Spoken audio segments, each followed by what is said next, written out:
بدأت القصة لما خرج مارتن يلعب قدام البيت، وأبوه وأمه كانوا نايمين، وراح منطقة فيها بيوت مهجورة. كان عاوز يعيش مغامرة، لكن مارتن مرجعش البيت اليوم ده. ولما لقوه كان ميت في المنطقة المهجورة دي، وجنبه علبة دواء، ففكروا إنه أخد منها بالغلط. لكن تقرير الطب الشرعي قال إن مارتن ما بلعش أي حبوب، وإن سبب الوفاة غامض. وبعدين حصلت حاجة غريبة، لقوا جملة مكتوبة على جدار حضانة تبع المدرسة في المدينة بتقول: لقد تخلصنا من مارتن.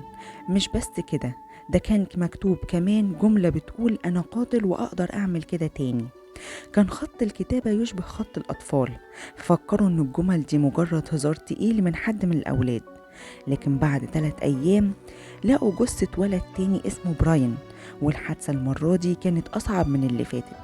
كان سبب وفاة مارتن هو الخنق، ولقوا جروح كتير على جسمه، وحرف ام محفور على جسمه بأتى حادة. وتقرير الطب الشرعي قال إن الخنق ما كانش قوي، بمعنى إن الشخص اللي قتل مارتن مش قوي جسمانيا. اللي ارتكب الجرائم دي كانت طفلة اسمها ميري. أمها كانت بتشتغل شغل غير أخلاقي وخلفتها وهي عندها 17 سنة. وبعد سنة من ولادة ميري اتجوزت أمها من شخص اسمه بيلي، وكان مدمن خمور وبيعامل ميري بطريقة وحشة. وكمان أمها ما كانتش بتحبها، وحسب كلام ميري نفسها إن أمها حاولت تسممها وتخلص منها أكتر من مرة. وفي تفاصيل وأحداث كتير ملخصها إن ميري عاشت أسوأ ظروف ممكن تعيش فيها بنت في سنها. وفي مرة ميري كانت بتلعب مع واحدة من صاحبتها القريبة منها، وفجأة عدى أتوبيس وخبط صاحبتها قدام عينيها. الحادثة دي أثرت كتير في ميري، وبقت انطوائية أكتر، ومن وقت للتاني كانت بتدخل في نوبات غضب. في المدرسة الابتدائية تعرفت ميري على صديقة اسمها نورما، واللي هتبقى شريكتها في كل اللي هتعمله ميري بعد كده.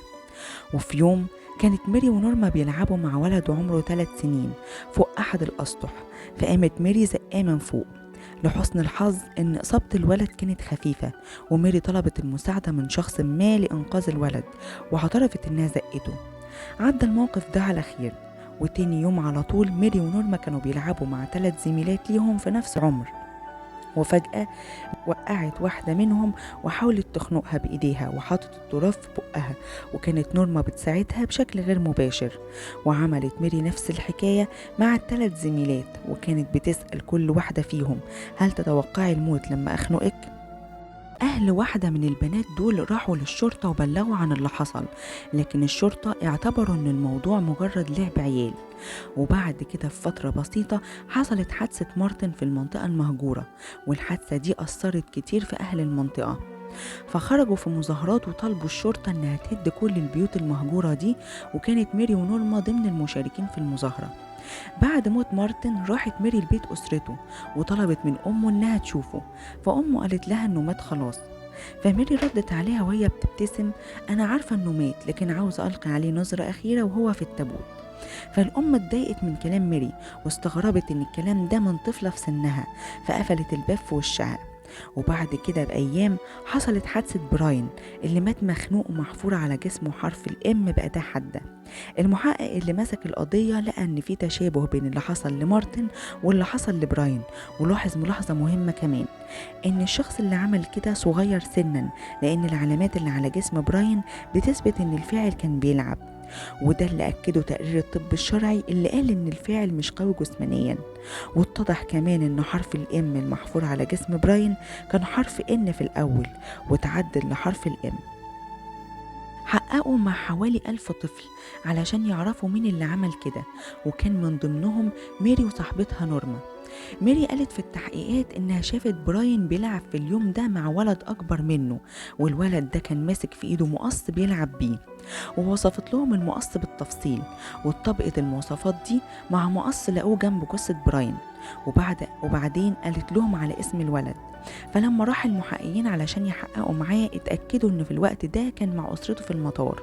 وبكده ميري بقت في ورطة كبيرة، لأنها هي الوحيدة اللي عارفة مواصفات المقص. فالمحققين حققوا مع صاحبتها نورما وضغطوا عليها، فاعترفت نورما ان هي اللي عملت كده هي وميري، ودلتهم على مكان موس استخدموه في الحفر على جثة براين. حققوا تاني مع ميري وواجهوها بكلام نورما، لكن ميري أنكرت وغضبت وما كانش في دليل واضح ضدها. لكن في العزا بتاع براين لاحظ المحقق ان ميري كانت بتضحك وبتفرك في ايديها جامد، فحس بالقلق لانه خاف ان ميري تعمل كده مع حد تاني، فقرر انه يقبض عليها في نفس اليوم من غير دليل ضدها. واثناء التحقيق قالت ان نورما هي اللي عملت كده وانها كانت بتحاول تمنعها، وقالت كمان ان نورما هي عملت كده في مارتن في المنطقة المهجورة اللي كتبت على جدران الحضانة الجمل اللي لقوها. الحقيقة ان ميري هي اللي خلت نورما تعمل كده، وكمان عملت حاجة غريبة على جدران الحضانة دي. طلبت من نورما انها تكتب حرف وهي الحرف اللي بعديه لحد ما يكونوا جملة ورا التانية. ممكن تكون عملت كده علشان محدش يكتشف خط ايديها، لكن ذكاء ميري ما انتهاش لحد كده، لان المحققين رجحوا ان ميري هي اللي حطت علبة الدواء جنب مارتن في المبنى المهجور علشان الشرطة تفكر انه اخد من الدواء ده ومات. واثناء محاكمة ميري ونورما، نورما كانت بتعيط وباين عليها القلق والشعور بالذنب، لكن ميري كانت هادية معظم الوقت، ولما كانت بتنفعل بيكون عبارة عن نوبة غضب مش شعور بالذنب. كان من الواضح ان ميري عندها اضطراب، وان هي اللي قادت نورما وخلتها تشترك معاها في اللي عملته. فتم الإعفاء عن نورما من كل التهم، لكن ميري دخلوها مصحة تتعالج باعتبارها قاصر. وبعد 12 سنة خرجت ميري من المصحة وادولها اسم جديد علشان تبدأ حياتها في خصوصية بعيد عن الإعلام. وبعد سنين طويلة من خروجها اكتشفوا الصحفيين حقيقتها، وعرفوا انها خلفت بنت وعايشة حياتها في هدوء وسلام. لكن الناس ما سابوهاش في حالها وبقى يروحوا لها البيت ويضايقوها، فاضطرت انها تروح هي وبنتها مكان تاني.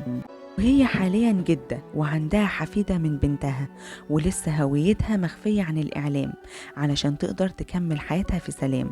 وهنا لازم ناخد بالنا إن الصغيرين زي الكبار يقدروا يعملوا أي حاجة لو ما حصلوش على الحب والرعاية الكافية. القصة دي كانت في الولايات المتحدة الأمريكية سنة 1968، وكان ميري عمرها وقتها 11 سنة بس.